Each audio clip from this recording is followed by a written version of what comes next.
G'day, Professor Joseph Drew here. I'm here to talk to you this time about the vexed issue of intergenerational equity. A lot of local governments don't really know what we mean by that term and haven't been thinking through the full implications of what they're doing for the future generations. Now, by the way, if you're admiring the different backgrounds I put on all the time, they're scenes from my farm. I live in a place called Moonby, about 30 kilometres north of Tamworth, about 350 kilometres northwest of Sydney.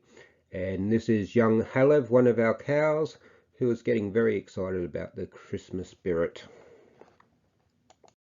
So the main idea of intergenerational equity is this.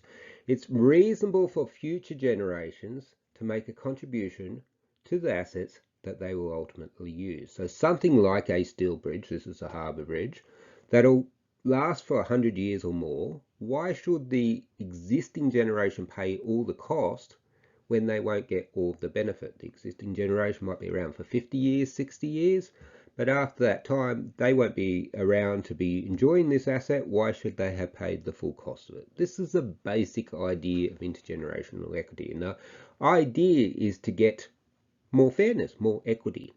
But unfortunately, because people misinterpret what the concept means and tend to want to think about things in ways that will help ourselves, we actually tend to usually visit inequity on the next generation.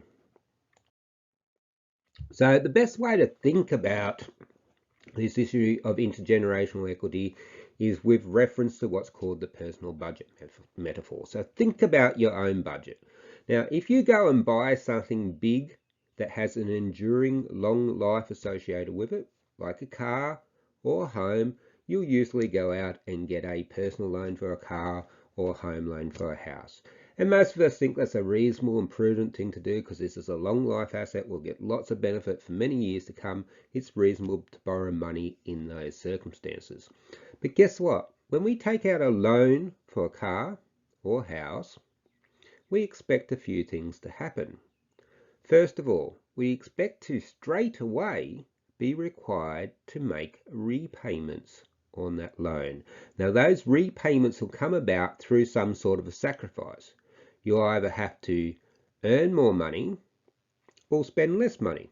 Adjust your budget accordingly. It's usually a sacrifice involved in taking out loan. Think of the first house you bought. I know the first house I bought at the age of 20, the sacrifice was immense. I went and got myself a second job, plus I cut down my entertainment expenses to zero, and plus I cut my food budget in half and almost starved to death for the first couple of years while my wage was catching up to my loan repayments. That's pretty typical.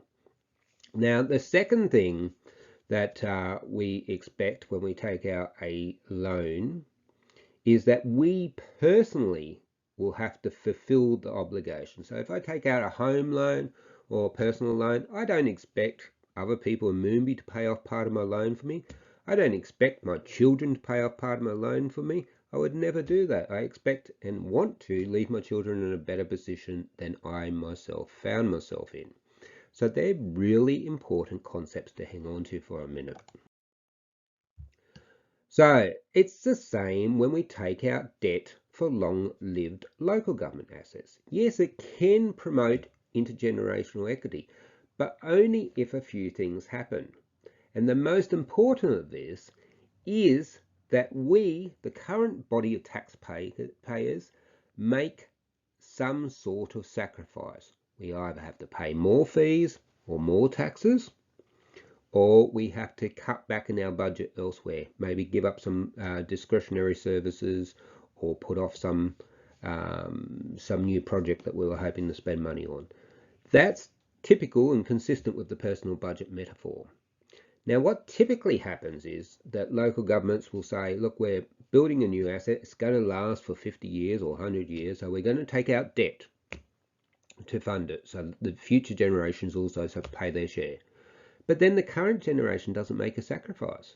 Yes, the repayments might start straight away, but they're not coming out of reduced expenditure or they're not coming out of additional revenue. So we're really just kidding ourselves that we're making a repayment. All we're really doing is shuffling numbers along, and what we're doing is generating what's called an implicit debt or an implicit burden, which we place on another generation, and that's the real problem in terms of equity. And this leads us naturally enough to the idea of moral hazard. Moral hazard is an economic concept whereby once people can make decisions, they might change their behavior in a way that disadvantages the other party. So we might make a decision to take out a loan to build a long life asset, but then change our behavior, start spending more money instead of raising more money or spending less money, and disadvantage the other party. Now, who is the other party? What's unique about these loans at local government level is the other party are people that probably haven't been born yet.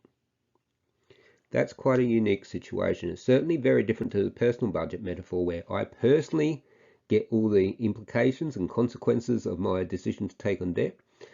In a public sense, we can take on debt and we can force future generations that don't have a voice at all, they're completely voiceless, to fulfill the obligations that we took out. And that's a real danger point.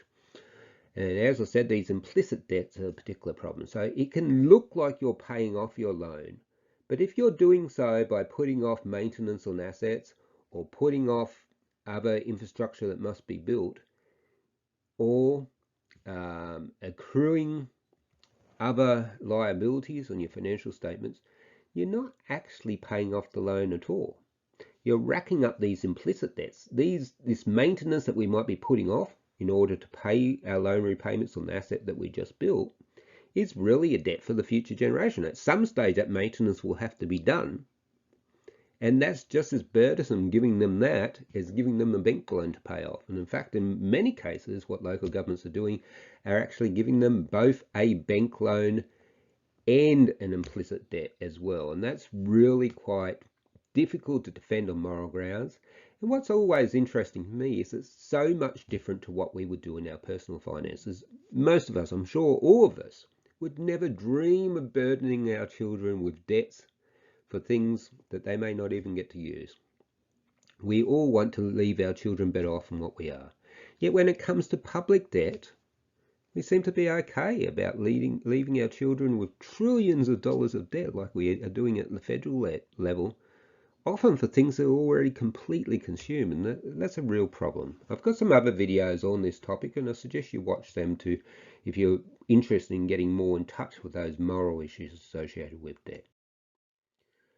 So the long and the short of it is this: unless there's a quid pro quo, unless you're giving up, you're making some sacrifice that's at least as large as the level of consumption of that asset, well, then you're kidding yourself. You're not paying off this debt at all. All you're doing is transferring the whole burden to a future generation. It's quite illogical and unreasonable to say future generations must pay their share and then effectively say, oh, we're not paying any of our share at all. Because that's what you're doing unless you're making a sacrifice. So it's really important that when we take out new debt with the intent of having intergenerational equity, that we're either raising additional revenue or cutting back in discretionary spending elsewhere, and that's not maintenance, it's discretionary spending programs and activities. Otherwise, when we're actually casting inequity on the next generation. So I hope you've enjoyed this video. If you found it interesting, can you please do me two favors? I do this absolutely for free. I will never have a chance of getting hundreds of thousands of subscribers and being monetized, and nor do I seek to be. All I want to do is help communities, and you can help me help communities by doing two things. First of all, subscribe. The more subscriptions I have, the more time I can invest, work time and resources I can invest into doing these videos for you to help you. And second of all, flick a link to this video to someone you know that works for a local government. The more we can get this message out, the stronger all local governments can be, the better off all communities will be. Thank you very much for your time. Goodbye.